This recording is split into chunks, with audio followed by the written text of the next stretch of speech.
Indonesia adalah negara yang istimewa, tidak seperti kebanyakan negara yang hanya terdiri dari satu ras atau suku saja. Indonesia terdiri dari beragam suku dan ras yang menghuni Sabang sampai Merauke. Mayoritas suku di Indonesia memang sudah hidup modern di daerah perkotaan, namun tidak sedikit juga yang lebih memilih untuk tetap mempertahankan budaya nenek moyang dan hidup sederhana tanpa menyentuh kecanggihan teknologi. Beberapa suku di Indonesia bahkan memilih untuk tinggal di hutan belantara atau tempat yang jauh dari keramaian kota, dan suku Baduy adalah salah satunya. Suku Baduy memang tidak tinggal di hutan layaknya suku-suku yang lain yang ada di Indonesia. Alih-alih hutan, mereka tinggal di perkampungan yang jauh dari keramaian kota. Bedanya, kamu tidak harus berkunjung ke tempat mereka, tinggal hanya untuk bertemu dengan orang-orang dari Baduy. Pasalnya, tidak seperti kebanyakan suku lain yang menolak untuk keluar dari wilayah mereka dan tinggal serta menolak pendatang. Suku Baduy seringkali keluar dari wilayah tempat mereka tinggal dan berjalan di wilayah perkotaan. Tidak jarang yang kita tinggal di wilayah Jabodetabek, melihat mereka di jalanan dengan pakaian hitam-hitam, berjalan tanpa alas kaki, menenteng tas kain sederhana dan menjajakan madu atau untuk mengunjungi sanak saudara. Meski begitu, tidak semua orang di Indonesia mengenal suku Baduy.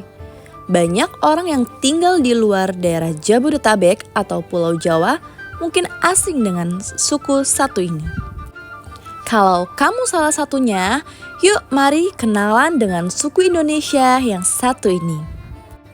Asal-usul suku Baduy. Kamu yang tinggal di luar wilayah Jabodetabek mungkin penasaran dengan suku Baduy, mengingat kamu tidak tinggal di wilayah Banten atau sekitar Jabodetabek. Maka, kamu jadi tidak memiliki kesempatan untuk bertemu dengan mereka. Suku Baduy adalah sebuah suku etnis Sunda yang mendiami wilayah Pegunungan Kandeng, Desa Kanekes, Kecamatan Leuwidamar, Kabupaten Lebak, Banten. Sama seperti kebanyakan suku lainnya di Indonesia, suku Baduy hidup berdampingan dengan alam sekitarnya. Meski tidak tinggal di hutan, orang-orang Baduy sangat menghargai hutan yang telah memberikan kehidupan bagi mereka. Asal-usul nama Baduy sendiri masih simpang siur hingga sekarang, mengingat ada banyak versi yang beredar seputar penamaan suku Baduy. Konon, nama suku Baduy diberikan oleh orang Belanda yang pernah menjajah Indonesia. Kisah ini bermula ketika orang Belanda bertemu dengan orang-orang Baduy di tanah Sunda. Karena orang Baduy saat itu hidup berpindah-pindah, orang Belanda lantas menamakannya dengan suku Baduy di Jazirah Arab yang juga suka hidup berpindah-pindah dari suatu tempat ke tempat yang lainnya. Cerita lain menyebutkan nama suku Baduy berasal dari nama sebuah sungai di utara Desa Kanekes. Sungai ini bernama Sungai Cibaduy dan karena orang-orang ini tinggal di sekitar sungai, maka orang-orang luar mulai menyebut mereka dengan sebutan suku Baduy. Menariknya, orang-orang ini tidak pernah menyebut diri mereka sendiri sebagai suku Baduy, melainkan orang Kanekes alias orang Kanekes. Orang-orang Baduy percaya jika mereka adalah keturunan Batara Cikal, salah satu dewa yang diutus ke bumi untuk menjaga harmoni di dunia. Kisah lain menyebutkan bahwa suku Baduy adalah warga kerajaan Pajajaran yang memilih untuk mengasingkan diri ke Pegunungan Kendeng. Semua bermula ketika putra Sunan Gunung Jati yang bernama Maulana Hasanuddin mendirikan Kesultanan Banten pada abad ke-16. Pada tahun 1570, Raja kedua dari Kesultanan Banten yang bernama Maulana Yusuf berhasil mengalahkan kerajaan Pajajaran yang berpusat di Bogor, Jawa Barat. Sayangnya, di saat mayoritas rakyat Pajajaran memutuskan untuk masuk Islam, sebagian lainnya memilih untuk mempertahankan agama nenek moyang dan kabur ke pegunungan, dan tinggal di sana hingga hari ini. Golongan suku Baduy tidak seperti kebanyakan suku Indonesia yang terdiri satu golongan yang mendiami satu wilayah yang sama. Orang-orang dari suku Baduy berbeda, meski sama-sama orang Baduy dan tinggal di wilayah pegunungan Kendeng, suku Baduy terbagi menjadi dua golongan, yakni suku Baduy dalam dan Baduy luar. Perbedaan suku Baduy dalam dan suku Baduy luar. Yang pertama adalah warna pakaian. Bagi orang luar yang belum mengenal mereka, mungkin tidak akan menemukan perbedaan yang mencolok di antara keduanya. Padahal sebenarnya, dua golongan ini memiliki beberapa perbedaan. Perbedaan yang pertama yang paling mencolok dapat dilihat dari warna berpakaian mereka. Orang Baduy luar biasanya memakai pakaian berwarna hitam atau biru tua. Sedangkan orang Baduy dalam memilih pakaian berwarna putih. Yang kedua, makna warna baju. Perbedaan warna pakaian ini sebenarnya juga memiliki makna sendiri. Pakaian suku Baduy luar yang sering dipakai berwarna hitam atau biru yang berarti kesederhanaan. Lalu, pakaian orang Baduy dalam yang berwarna putih melambangkan kesucian sekaligus tanda bahwa mereka masih tetap teguh memegang adat istiadat nenek moyang mereka dan menolak kehadiran teknologi dalam kehidupan sehari-hari. Orang Baduy dalam sangat tertutup dan menggantungkan hidupnya kepada alam. Yang ketiga, keterbukaan terhadap budaya luar. Dibandingkan dengan orang Baduy dalam, orang Baduy luar sudah lebih terbuka dengan budaya luar. Mereka mulai mandi menggunakan sabun, menggunakan barang elektronik, bahkan dengan senang hati menerima turis asing yang datang berkunjung dan mengizinkan turis-turis ini untuk menginap di rumah mereka. Yang keempat, letaknya. Orang Baduy luar tinggal di 50 kampung yang tersebar di berbagai wilayah kaki gunung Kendeng. Sedangkan orang Baduy dalam tinggal di 3 kampung dan dipimpin oleh ketua adat yang dikenal dengan sebutan Puun. Kampung-kampung tersebut adalah Kampung Cikesik, Cikertawana, dan Cibeo yang terpisah dari kampung Baduy luar. Agama yang dianut oleh masyarakat suku Baduy. Mengenai kepercayaan, mungkin kamu beranggapan bahwa suku Baduy beragama Islam. Namun kenyataannya mereka tidak menganut satupun agama yang diakui oleh pemerintah. Sama seperti kebanyakan suku-suku lain, orang-orang Baduy atau Kanekes menganut agama kepercayaan nenek moyang. Mereka memuja kekuatan alam dan juga nenek moyang yang terdahulu yang dikenal dengan ajaran Sunda Wiwitan. Dalam ajaran Sunda Wiwitan ada 3 alam, 2 diantaranya dihuni oleh manusia. Alam pertama disebut dengan Buana Nyungcung, yakni alam tempat bersemayam Sang Hyang Kersa. Alam yang kedua adalah Buana Pancatengah, sebuah alam yang ditempati manusia yang masih hidup. Dan yang terakhir adalah Buana Larang alias neraka yang menjadi tempat-tempat orang jahat disiksa setelah mereka meninggal dunia. Sama seperti agama lainnya, orang Baduy juga memiliki kitab, tempat beribadah, dan juga doa-doa yang dilantunkan. Untuk beribadah, orang-orang dari suku Baduy akan pergi ke pemunjungan yang berada di wilayah perbukitan. Di sana, mereka akan melantunkan kidung atau nyanyian lengkap dengan beberapa gerakan tari. Doa-doa agama Sunda Wiwitan bisa ditemukan di kitab yang menjadi pegangan hidup mereka. Kitab ini dikenal dengan nama Kitab Sang Hyang Siksa, Kandang Keresian. Kitab Sang Hyang Siksa Kandang berisian ajaran keagamaan yang dianut oleh nenek moyang mereka di zaman kerajaan Sunda ratusan tahun yang lalu. Melihat lebih dekat kehidupan suku Baduy. Mayoritas orang Baduy bekerja sebagai petani. Namun berbeda dengan kebanyakan petani yang membajak sawah dengan menggunakan kerbau bahkan traktor. Orang Baduy, terutama Baduy dalam, melarang hewan berkaki 4 memasuki wilayah mereka. Selain padi, suku Baduy juga menanam kopi dan umbi-umbian. Sebagai hasil panen biasanya digunakan untuk memenuhi kehidupan sehari-hari. Sebagian lagi dijual kepada orang lain. Selain bertani, suku Baduy juga masuk ke hutan untuk mencari madu. Kaum perempuan biasanya menenun kain untuk dijadikan pakaian, ikat kepala, ikat pinggang, dan juga tas khas suku Baduy yang dikenal dengan nama koja.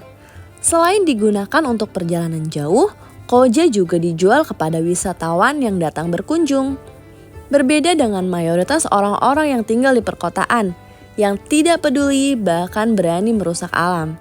Masyarakat suku Baduy justru sangat menghargai dan melindungi alam sekitar tempat mereka tinggal. Penghargaan mereka terhadap alam terlihat jelas dari bagaimana mereka menjalankan hidupnya, termasuk saat mereka membangun rumah sekalipun. Orang Baduy tidak sembarangan membangun rumah, mereka memperhitungkan segalanya, termasuk arah sinar matahari. Oleh karena itu, rumah-rumah suku Baduy selalu menghadap ke arah utara atau selatan. Selain arah rumah, mereka juga menggunakan bahan alami, yaitu bambu dan kayu yang mereka dapatkan dari hutan. Untuk pondasinya, mereka menggunakan batu kali, anyaman bambu sebagai lantar serta dinding, dan daun pohon kelapa kering sebagai atapnya. Rumah khas suku Baduy biasanya terdiri dari 3 ruangan. Ruangan yang pertama digunakan sebagai ruang tamu atau tempat menenun bagi perempuan. Ruang tengah digunakan sebagai kamar tidur. Dan yang terakhir, ruang belakang sebagai dapur untuk memasak dan menyiapkan hasil panen dari ladang. Pantangan suku Baduy. Berbeda dengan kebanyakan orang yang tinggal di kota dan memilih hidup bebas tanpa terikat dengan peraturan yang terlalu banyak. Orang-orang suku Baduy masih sangat memegang teguh terhadap aturan yang diturunkan oleh leluhur mereka. Tidak peduli jika aturan itu sudah sangat berusia tua, mereka masih menjalankannya hingga hari ini. Memang tidak semua orang Baduy seketat ini dalam aturan. Orang-orang Baduy luar cenderung lebih terbuka, tetapi beda ceritanya dengan orang-orang Baduy dalam. Seperti yang sudah dijelaskan sebelumnya, orang Baduy dalam memegang teguh adat istiadat warisan nenek moyang. Mereka juga memiliki seperangkat larangan yang tidak boleh mereka lakukan dalam hidup. Berikut ini adalah beberapa pantangan suku Baduy. Yang pertama, tidak menggunakan transportasi modern. Sebagai manusia modern, kita terbiasa menggunakan berbagai moda transportasi untuk pergi kemana-mana, mulai dari transportasi umum seperti bus, kereta, dan angkutan umum, bahkan membeli motor dan mobil untuk kendaraan pribadi kita. Lain halnya dengan orang Baduy dalam atau Baduy luar, yang justru anti dengan namanya kendaraan.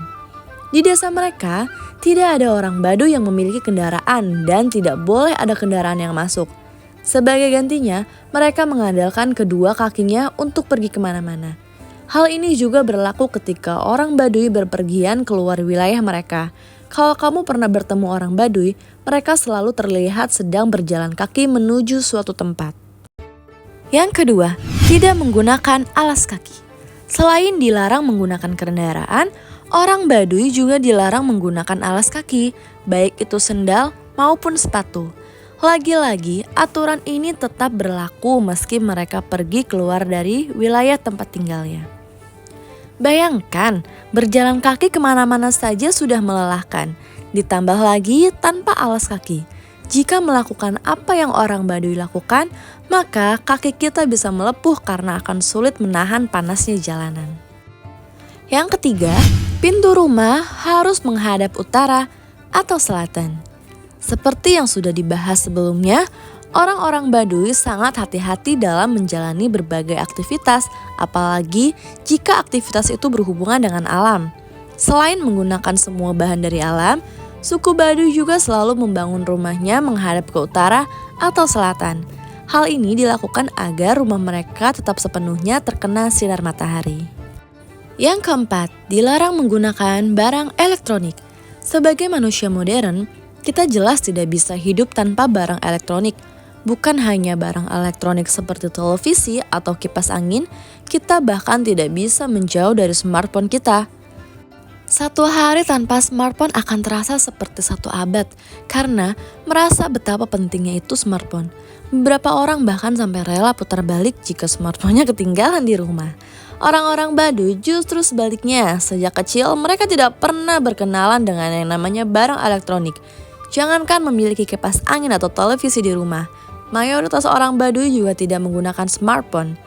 Di masa sekarang, beberapa orang Baduy luar memang sudah berkenalan dengan barang-barang elektronik, namun tetap saja barang elektronik yang digunakan juga sangat terbatas. Yang kelima, hanya boleh memakai pakaian serba hitam atau putih. Salah satu ciri khas Baduy adalah mereka selalu memakai pakaian berwarna hitam. Pakaian inilah yang membuat mereka lebih mudah dikenali ketika berada di jalanan. Kebanyakan orang biasanya memakai pakaian dengan warna tertentu karena mereka menyukai warna tersebut. Namun, bagi orang-orang Baduy, warna baju merupakan bagian dari identitas mereka. Pakaian serba hitam menunjukkan bahwa mereka berasal dari Baduy luar, sedangkan orang Baduy dalam selalu memakai pakaian berwarna putih.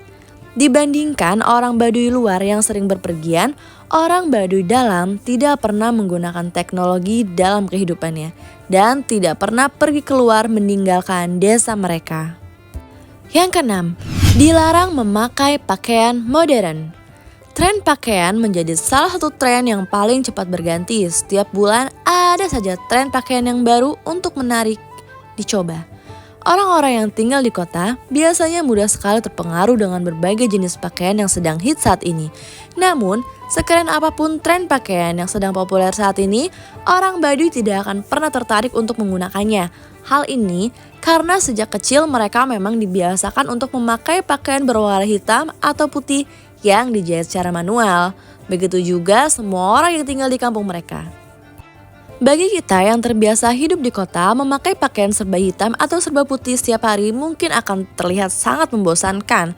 Namun, bagi masyarakat Baduy, memakai pakaian yang sedang tren saat ini justru akan dipandang aneh oleh mereka, terutama warga Baduy dalam. Jadi, kesimpulannya, kehidupan orang Baduy memang jauh lebih sederhana ketimbang kita yang tinggal di daerah kota dan sangat dekat dengan segala teknologi maju yang ada di sekitar kita. Namun, di satu sisi, mereka juga layak menjadi contoh bagi kita yang hidup di kota. Salah satu teladan yang baik dari mereka adalah betapa mereka sangat menjaga alamnya dan sangat suka dengan kesederhanaan. Mereka sadar bahwa semaju apapun kehidupan, manusia akan selalu bergantung kepada alam. Rusaknya alam akan membuat manusia terancam.